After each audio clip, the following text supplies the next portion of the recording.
Hello, friends, and welcome back to Stories About Entitled People. But before we begin, don't forget to subscribe to our channel if you're new here, and turn on notifications so you don't miss a new video every single day. Here we go. Thanks for the year of free rent in Brooklyn. So a friend and I move into this newly renovated apartment in Brooklyn. It's nice enough, but just about every one of the 14 units has some sort of weird problem. One unit had the hot and cold water mixed up, flush a few times to get a heated toilet. One unit, none of the outlets are grounded. One unit, there are gaps around the windows. The problem in our unit was a leak in the air conditioner lines. The leak was probably at the roof, but we ended up with no AC. We call them, and it takes a month to get someone. He refills the lines, and a week later, the problem comes back. We spent the summer getting the system topped up every week. At the end of the summer, they decided that our repairs and all of the neighbors were getting too expensive, so they send us the bills. Our bill was in the tens of thousands of dollars. Recharging that system weekly must have been expensive. They also start trying to charge every unit for any infraction, like $100 for every unit for a single scrap of paper found in the hall. The tenants all get together to have a little meeting. It turns out that they never got a certificate of occupancy for the building. The city had it on the books as a furniture warehouse. So collectively, we just all stopped paying them. Rent, fines, fees, nothing. We retain a lawyer and just live there. The company tried to get us out by cutting lighting and other services. We contact the lawyer, the company would get fined, and we get our lights back. They tried to change the main lock once, but we let the locksmith know what was going on, so he stopped. They tried to change the main lock once, but we let the locksmith know what was going on, so he stopped. They didn't try it a second time. The first floor of the building was an off-track betting parlor. They were particularly noisy and obnoxious, so one resident called the health department over a moldy loaf of bread we found in the basement. One of my best memories was watching a bunch of guys in hazmat suits clear out the betting parlor so they could run tests. Eventually, they tried to get the certificates, but to do that, they need to do an inspection with the drywall removed. They tried to do it while we lived there, and the lawyer fought it for not being in a livable state. Finally, they realized they needed us out. If they got the C of O while we were still there, we'd owe back rent. They take us to court to get an eviction. The lawyer gets everything pushed back as far as he can, but finally we go to city court. The lawyer points out that they're trying to evict 14 units, but you can't evict more than 10 at a time. Court rejects the case. I don't think their lawyer gets a single word in. So now we get a county court date for an ejection instead of an eviction. Again, the lawyer pushes it out as much as he can, but eventually we go. Court agrees to eject us all, but sees the evidence of lighting and lock tampering, asks our lawyers what would be a reasonable time frame. Lawyer asks for 4 months. Judge gives us 6. Everyone stays in until the last month. At the end of it all, we get to live in a newly renovated apartment in a trendy area of Brooklyn for free for a little over a year. And our next story. I hate clappers. This just happened today. I'm at my local Wally World, Walmart, dressed in my Hawaiian shirt, shorts, and not looking anything like a Walmart employee. I'm with my cart, grabbing some chips and salsa for a gathering I have this evening. A nice gal of about 5'0" asked me to help her get some chips from the upper shelf. Why is it the shelves for the chips are always empty at this Walmart? Me, being 6'6", get asked often to grab things from high shelves. I feel for you vertically challenged folks, so I grab the chips and pass them to her. She thanks me and goes on her way. Then it happens. The huff. I turn and see her. She says, "Now that you're done flirting, where can I find the batteries?" I chuckle and say, "Well, what kind?" And she cuts me off and starts clapping. "Where are the batteries?" I then say, "I'm sorry, you don't need to clap. I don't work here." She cuts me off again and says, "Don't make me get your manager. Where are the batteries?" Now, I knew what she was asking, but I hate clappers. It's the rudest form of communication possible. I say they're over in the automotive section. Just talk to one of the service techs out there. And she storms off. I continue my shopping. When about 5 minutes later, I hear the scream, "That's not what I wanted. Where is that butthole associate?" I start grinning. Here it comes. She hunts me down and says, "They only have car batteries there. I wanted small batteries for electronics." I look at her, smile, and say, "You were not specific." Her mouth drops open. She gasps like I just stole all the oxygen from the area. Then she says, "Where's your manager?" Now, I work remotely for my company. My manager works in a different state. I say to her, "Probably in St. Louis." "I tried to tell you, lady, I don't work here." I then turn and walk away while she spews hate and vulgarity in my direction. I'm calling it a good day. Don't clap at me. I'm not performing for you. And our next story. Got pissy and damaged my car? Pay £2,000.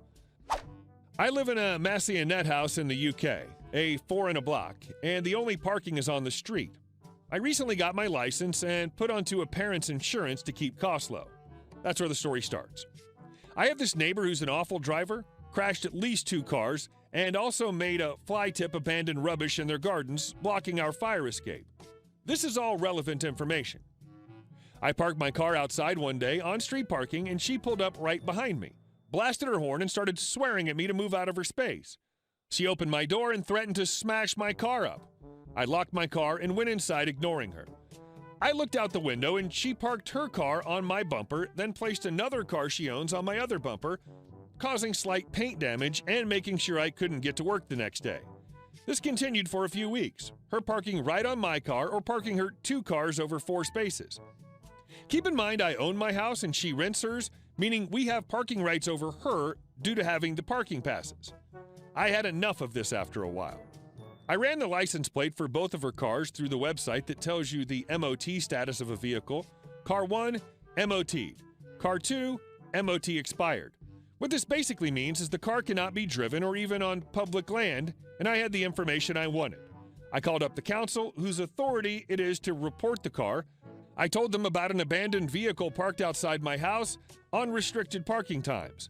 They got back to me and told me that they'd passed it on to the police. I then decided to phone her landlord about her fly tipping in the back garden. He came, spoke to me, and my parents investigated and put her lease into contest because she'd blocked our escape route and left the stuff abandoned. I kept calling about the car every day for about a month until one day she moved the car to another car park around the corner, again onto public land. I reported it again, this time with evidence it had moved. The council arrived that day and stuck a ticket on it saying that they were made aware the vehicle was abandoned and the owner had to contact them to get it moved. Today I woke up and saw a note taped on the car saying that the vehicle will be crushed in 7 days if she doesn't respond to them. And the car has an outstanding fine of £1,872, and it will increase if this action is taken, meaning she calls them or it gets crushed. Safe to say, I don't think she will damage my car or swear at me again. I also don't think in the future she'll ignore the council's calls for her to respond to them. And our last story. I warned you not to park here. This all happened when I was a young man, about 21 years old. I was sharing a flat with another young bloke in a Perth suburb in Australia. I'd not long had my first car. It was an old 1972 beat-up Ford Falcon.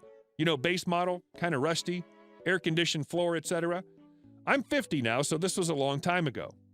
I love my old Ford. It was roomy, comfortable, and reliable.